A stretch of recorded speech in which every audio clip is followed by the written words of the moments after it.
All right, what's going on? So in this video, what I want to talk about today is why some fitness coaches seem to blow past 10, 20, even $30,000 months in their online coaching business, while others seem to stay stuck and they can't figure out how to actually get their business rolling. So that's going to be today's conversation. I've got three different points I want to walk you through. I'm going to be walking you through how successful people actually think about solving problems. I'm going to talk about what daily tasks and things they actually tend to focus on. And most importantly, I'm going to talk about the third and final point, where they actually utilize their energy, how they actually focus to make sure that the ball is moving forward every single day. So there's three different things I want to walk through. And for each of these 3 points, what I'm going to do for you is I'm going to pull out real life stories and examples of consulting and coaching conversations that I've had in the last week around every one of these points. And I'm going to give you the lessons that are inside of the examples of these interactions with these coaches. So I'm not going to use any names, but I did think that these examples really highlighted the point well. So for those that don't know me, by the way, my name is Tell. I'm the owner of Content and Clients. I've been building online coaching businesses for the last 9 years. I got started as an online fitness coach back in 2016, and I've been business consulting with other online fitness coaches for the last 4 years. And so everything that I walk through and everything that I really post about, that I talk about, that I even teach people is based off of just my own personal experience over the last 9 years. And so I want to dive into this today. I'm really excited. It has been my experience, like I said, been consulting for the last 4 years, and it's been my experience that there are certain coaches that I have seen just absolutely blow up, and it just seems like everything they do just works. All of the posts they put out just seem to click. All of the offers they put out, it's like they seem to fill them. And so it's like, what is the difference between the people that succeed and it just seems so effortless, it just seems so easy, versus those who just spin their wheels and they seem to stay stuck? So I want to give you these 3 points again with real life stories and things that you can take away from them, insights and wisdom that I hope is going to be useful. And so the very first thing I want to talk about is this is based off a conversation I had earlier this week. Successful people are really good at understanding how to solve the right problems. So earlier this week, I was talking with a coach, and this coach has been very successful in the last several months. She is consistently enrolling anywhere from 1 to 2 clients every single month, just like clockwork. At this point, it is just like a thing of like, if she doesn't get a client, it's because literally like she just didn't show up that week. And so things are consistent, things are clicking, it's feeling like a clock. And she was looking at like, cool, like what is it that I need to be doing next? Where do I need to be putting the focus? And I asked her, I was like, cool, so like, what is the problem that you want to solve right now? She's like, well, I'm signing clients consistently. The issue is that right now, like I want to be making more money. And so she was meaning like actual like monthly revenue. Like I want to literally just make more money inside of my business. And so we started talking through like, cool. I was like, so what are you planning to do to be able to actually make that happen? She's like, well, I'm thinking through different things. She's like, number one, I think that I want to make my onboarding better so that when clients come in, they have a better experience. She's like, I'm having all these different questions and things that are happening inside of onboarding, which is telling me like, hey, people are just like not getting caught up to speed. She's like, number two, I want to start creating an e-course so that, my program is really good and that people are getting results, and that, I can begin like maybe buying back some of that coaching time. And so I, began to ask her, I was like, cool. So like, what problem does that solve? And the further that we dug into things, she started to see how solving her onboarding and solving, her actual like client delivery and building an e-course and things like that did not actually serve or fuel the goal of actually making more overall income and revenue. Now, mind you, the context behind this is that she has a really good program. Clients are getting really good results. The clients are actually super happy. They're excited. They love the program. And so I was able to show her that like, hey, like, do you see how like that's not really a problem to solve that's going to help move the ball forward if the overall goal is to make more income? So she said, okay, cool. Like I understand that. That's cool. Well, then the other thing I was thinking about is maybe just like raising my prices. So if I'm getting all these sales and I go ahead and I raise my prices, then I'm going to make more money per client, which means that my revenue is going to go up. And so then we begin to dig into some of the numbers. We begin to dive into like, cool, so like let's walk through the business. Let's see if that actually makes sense. And I asked her a question. I was like, cool, so like, let me ask you this. If over the next month, let's say you doubled your sales. Let's say that instead of landing 1 to 2 clients every single week, you started to land anywhere from like 2 to 4 clients every single week. Instead of bringing on, anywhere from 4 to 8 clients, we were more like 16 clients every single month. Would you be able to take that on at the moment, or are you just like totally capped out? You have no capacity to bring on more people? She's like, well, no, I have room on my roster. Like I am sending clients right now, but I do have room to continue filling this thing up. And so I said, okay, cool. So as we begin diving into that, we begin to realize that, hey, just increasing prices is not going to actually end up solving the right problem. The reason it's not going to solve the right problem is because every time you raise prices, this is just ultimately what happens. Whenever you raise prices, typically what you're going to see is that, number one, if you try to raise prices inside your program, more than likely you're gonna have some people that are gonna turn over because they don't actually want to like pay those upper prices, right? And so it's like fair enough. It's like you brought them in on a different deal. That's very hard. Like most times people end up just getting grandfathered in. Well, on the front end of things, she has an offer that's converting. And so one of the worst things you can do when you have something that's converting is begin to change up the offer. And so if she does increase her prices on her front end program, more than likely what's going to happen is she's actually going to start closing less people. And this is a big problem that I see so many coaches do. They have an offer that's working. They have a price point that's converting. They're signing clients. Sales is just like so effortless and so easy. And so they start messing with that thing. The thing that's working, the offer and the price point that is working, it's working so good that they start to mess with it. And what ends up happening is they break it. And so now they start getting less sales, less people coming into the program because they fixed a problem that did not exist. And so what we actually realized for this coach, lesson number one, the thing that separates coaches who crush from those who tend to struggle is they solve the right problems, right? There is, I've just seen so many coaches who they solve, some sort of like problem in the business. And maybe it actually is a problem. Like she does want to charge more, but they solve it at the wrong time. And it ends up actually it ends up breaking something that was not broken to begin with. So what we actually realized with this coach is that she has a program that's converting. She has an offer that's converting. She has a price point that is super easy for people to enroll into. And so the actual problem to solve is that we need to turn on some ads and we need to actually get her more leads for the business. And we need to just actually enroll more clients. And then once she gets to a point where she's capped out on her time and she can no longer take on more coaches or more clients rather, once she's capped out and she's like, hey, I don't have the capacity to bring anybody else on, that's when we will then raise prices, knowing that, hey, some of the clients right now that are filling up the roster are maybe going to end up leaving. And then, my roster's full, so I'm not needing tons and tons of sales. And so the new people that I bring on, I'm fine if there's a little bit less people, as long as they're just paying me those higher prices. And so the example here, the thing that I just really want to illustrate is that one thing that keeps so many coaches stuck is it's not that they're not working on stuff in their business. It's not that they're not building things or trying to solve problems. It's that they end up solving the wrong problems.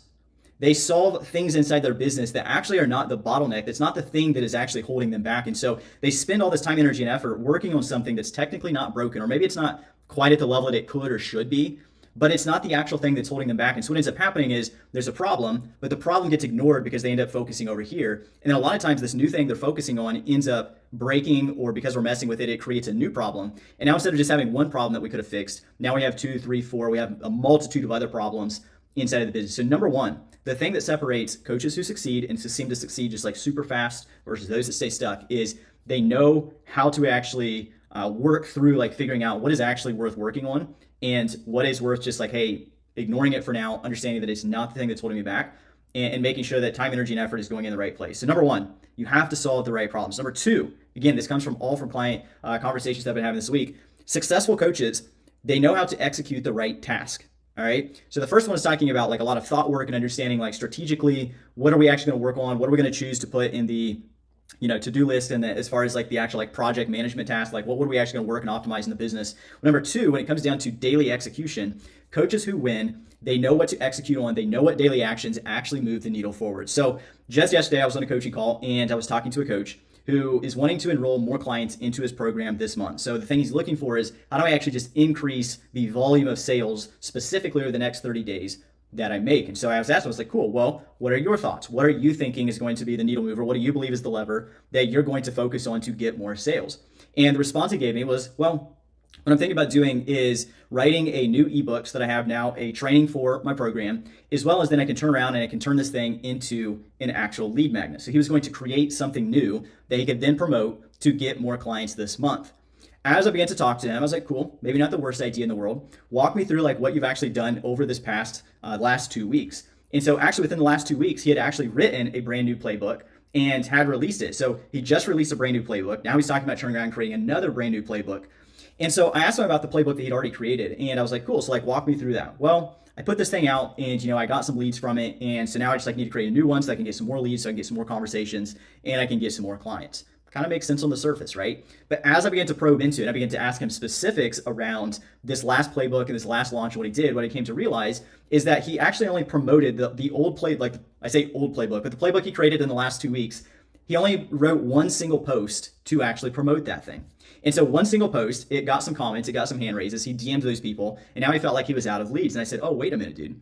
It sounds like it's not that we need to create a new playbook, it's that we need to continue promoting the old thing. And so his daily actions and daily execution was the thing that was off.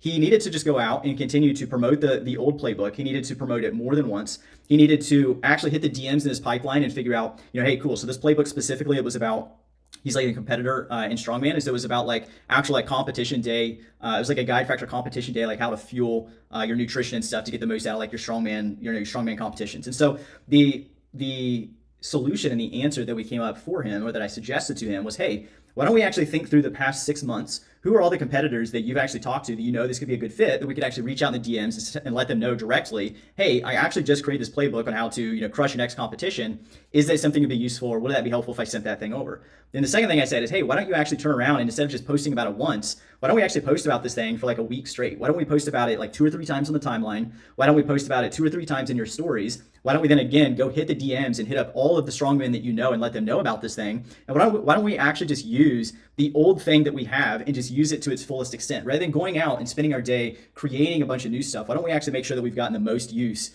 out of the old thing that we already have? And so that's exactly what he did. And just this morning, again, I had this conversation with him yesterday afternoon. It's not even been 24 hours. Just this morning, he dropped in the chat. He said, hey, dude, I literally followed your advice. I put out another post talking about this thing, and I've already doubled the amount of leads that I've generated and conversations that I've started just since yesterday evening. And so again, as we dug into things for him, we started to realize that his actual daily activities, he was focusing on doing things that he was, how do I say this? Like he was focusing on, and this happens to be this tends to be a big trend that I see with a lot of coaches, by the way. He was focused on just doing things that he enjoyed, which was just like creating a bunch of playbooks, creating a bunch of trainings. But the overall goal, like the thing he was trying to optimize for, is I want to get more clients this month. And so creating more stuff was actually not leading to him, getting more clients. This is kind of an overlap from the very first one of like, really what he was doing is he was solving the wrong problem. He was putting a solution forth. He was spending his daily activities. He was executing on the wrong task that ultimately were not moving his business forward. And so I took it even a step further. I began to dig around into like, cool, if the goal is to get clients, like let's look at your actual like daily activities, like walk me through what you've been doing over the last 6 months. And what we found is that he's actually not been doing any sort of prospecting. He's not been sending DMs. He's not been making offers. He's not been talking to people. And so what we found is that he was just focused on just creating content because that's the thing he enjoys. He was creating content. He's creating trainings for his current clients, but he wasn't actually doing any of the sales activities that were needed on a consistent day-to-day basis to actually get leads and ultimately be able to turn them into clients. And so number 2, the thing that separates coaches from the ones that are successful to those that seem to struggle is successful coaches, they focus on things that actually move the needle forward, versus coaches who tend to struggle. They are caught up just doing things that, it's kind of like busy work. It's like they're doing things that are technically like business activities. They're doing things that are technically like building their business, building a better program, et cetera, et cetera. But the issue is that it's not things that move the needle forward. And so if you want to get sales, if you want to get clients, you have to understand, or you don't have to do anything. I would suggest that you would want to understand what things actually move the needle forward, what things actually get you leads, what things actually nurture those leads, what things actually convert those leads into clients. You can work an 8-hour day, but you can work on all of the wrong things. You can work a 16-hour day, but you can work on all of the wrong things at the end of the day, not get any calls, not get any leads, not get any clients. If you want to grow your business, again, number 2, you have to understand what tasks actually move the needle forward. Now, the third thing is, so number 1, the successful coaches, they understand what problems to actually solve. Number 2, successful coaches, they understand what daily tasks actually move the needle forward and actually lead to them getting leads, nurturing those leads, and ultimately converting them into clients. Number 3, the third and final thing that successful coaches get is they understand the concept of less but better. Now, the example I want to give here is that I have a client this week who put out a challenge that absolutely popped off, and she got like just over 95 people to sign up to a free 14-day challenge that she's hosted this week and going into next week. Now, she has almost 100 people inside of this free challenge, and the conversation she was having yesterday, she was like, I've signed all these people up, and I'm like really focused on this challenge, and now because of that, I'm not sending as many DMs. Actually, I've completely stopped sending DMs, and like content is kind of starting to get hit or miss, and I'm just like, I just like really need to get rallied, and I need to just like plug into all this stuff. And I said, whoa, let's settle, let's calm down for a moment here, right? I was like, you have 100 ladies inside of a free 14-day challenge that's happening this week and next week. These 100 ladies are the people that are closest to the money for you right now. And if right now over the next 14 days, you maybe don't send as many DMs and you maybe don't post as much content, but you pour all of your time, energy, and effort into this free 14-day challenge, and off the back of that, you end up converting 20, 30, 40 of these ladies into your program, that would be considered like a massive win, right? That would be a huge success. And she was like, oh yeah, that would be amazing. That would be great. And so the thing that separates great coaches that win versus those that seem to struggle, is great coaches understand where their opportunities are, and they focus on optimizing those specific opportunities and focus on making those opportunities better. They don't focus on just doing more, sending, posting more times and sending more cold DMs and just throwing volume against the wall and just trying to fill their time with busyness. They look for where's the actual quality opportunities, and how can I now hedge some of my time, energy, and effort in that direction and make sure that I absolutely show up and I crush inside of that domain, right? She has 100 people inside of a free 14-day challenge. That is an opportunity right there of the next 14 days. She could literally almost just, and I told her this, I was like, you could literally just completely stop all of your content, stop all of your DMs, and just go focus 100% of your energy and effort on this free challenge. And I was like, I wouldn't even be that upset about it, because I was like, I wouldn't be upset about it, because that's the opportunity. Like, we can literally get 20 to 40 of these ladies off the back of this thing to convert. So do you want to go create more content? Do you want to go send more DMs and try to book in some calls and, spend all your time over here doing this? Or do we want to just look at the opportunities that we have and just focus in on these opportunities right here and actually capitalize and take advantage of it? This is what successful coaches understand that coaches who struggle don't necessarily see. They see where there's opportunity. They see where, when there's that moment where there is that thing that pops off, or any sort of circumstance they might get themselves into, they're able to see opportunity, and they're able to see that, hey, I just need to focus on this, and I need to do fewer overall things. It's not this big volume game of just like trying to burn myself out. Like, I just need to look at like, hey, there's this thing right here that's right in front of me and it can be successful. So I need to just ignore everything else and just put all my time, energy, and effort into this one single thing that will ultimately lead to the outcome that I'm looking for. And so these, again, are three. I hope these are three analogies that are useful and helpful. I hope there's some insights here that can really click and can make sense. So much of everything I've communicated here over the last 15 or 20 minutes or so has been, it's the thing that really separates successful coaches from those who struggle is it comes down to their mental operating system. A lot of it is their decision making. A lot of it is their ability to show up in the right headspace on a consistent everyday basis, and to solve the right problems, to execute on the right task, and to understand where their money opportunities are, to focus on less, not necessarily, or to focus on less and to do those fewer things better. They're not just focused on just how do I burn myself out and just go do tons of volume and send another 50 DMs and post another 600 posts. They're focused on, where's the quality at inside of my business? Where's the opportunities? How can I actually capitalize? So much of it is a mental game. It's a mental like framework and operating system, in a way through which they view the world that is fundamentally different. Coaches who tend to struggle, they're always just solving things that don't actually exist. They're breaking things inside their business that were not broken. They're not focused on doing the right daily tasks consistently on a day-to-day basis. They just do the things that are fun, not the things that are necessary. They think that volume is the answer to everything. They just put things out. They just go through the motions. They don't really think through things, versus coaches who win, coaches who are successful, coaches who just seem to just effortlessly succeed.